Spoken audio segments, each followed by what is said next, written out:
Hello दोस्तों, मैं अपने चैनल पे आप लोगों का स्वागत करती हूँ। मैं एक कहरौआ लाचारी गीत सुनाने जा रही हूँ।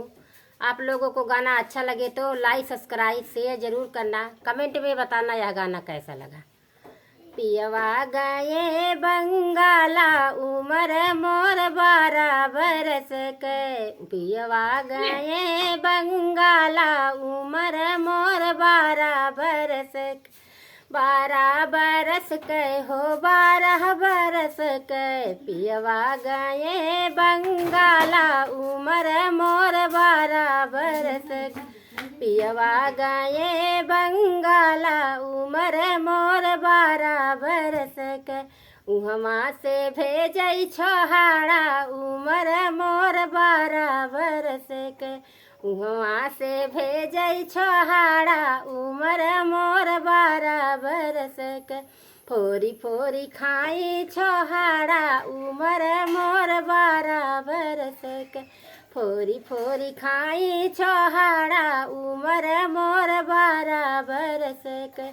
खातै छोहाड़ा सासू हमारी देखनी। खातै छोहाड़ा सासू हमारी देखनी। घर में लगाई दीही ताला उमर मोर 12 बरस के।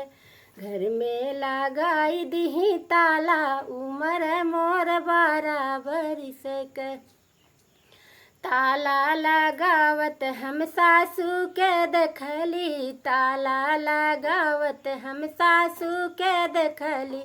पियवा से कहीं करा बटवारा उमर मोर 12 बरस के। पियवा से कहीं करा जल्दी बटवारा उमर मोर 12 बरस के। पियवा गए बंगाला उमर मोर 12 बरस के। पियवा गए बंगाला उमर मोर 12 बरस के। 12 बरस कई हो 12 बरस के। पियवा गए बंगाला उमर मोर 12 बरस के। पियवा गए बंगाला उमर मोर 12 बरस के। उहवा से भेजै छोहाड़ा उमर मोर 12 बरस के। उहवा से भेजै छोहाड़ा उमर मोर 12 बरस के। खातै छोहाड़ा जेठान रानी देखनी। खातै छोहाड़ा जेठान रानी देखनी।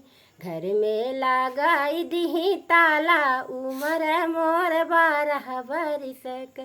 घर में लगाई दीही ताला उमर मोर 12 बरस के। ताला लगवत जब हम देखली। पियवा से कहीं घर में डरा डरावारा उमर मोर 12 बरस के। ताला लगावत जब हम देखली। पियवा से कहीं घर में डरा डरावारा उमर मोर 12 बरस के। पियवा गए बंगाला उमर मोर 12 बरस के। 12 बरस के हो 12 बरस के। 12 बरस के हो 12 रस के। पियवा गए बंगाला उमर मोर 12 बरस के। पियवा गए बंगाला उमर मोर 12 बरस के।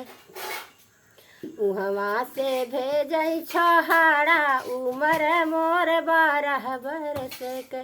उहवा से भेजै छोहाड़ा उमर मोर 12 बरस के। खातै छोहा फोरी फोरी खाई छोहाड़ा उमर मोर 12 बरस के। फोरी फोरी खाई छोहाड़ा उमर मोर 12 बरस के। खातै छोहाड़ा ननद हमारी देखनी। खातै छोहाड़ा ननद हमारी देखनी। घर में लगाई दीही ताला उमर मोर 12 बरस के। घर में लगाई दीही ताला उमर मोर 12 बरस के। ताला लगावत जब हम देखली, ताला लगावत जब हम देखली, पियवा से कहीं जल्दी शादी रचावा, उम्र मोर 12 बरिस क, पियवा से कहीं न ससुर भेजवावा, उम्र मोर 12 बरस क, पियवा गए बंगाला, उम्र मोर 12 बरस क, 12 बरस कई हो 12 बरस क, पियवा गए बंगाला, उम्र मोर 12 बरस क। मेरे दर्शकों, मेरा गाना कैसा लगा कमेंट में ज़रूर बताना।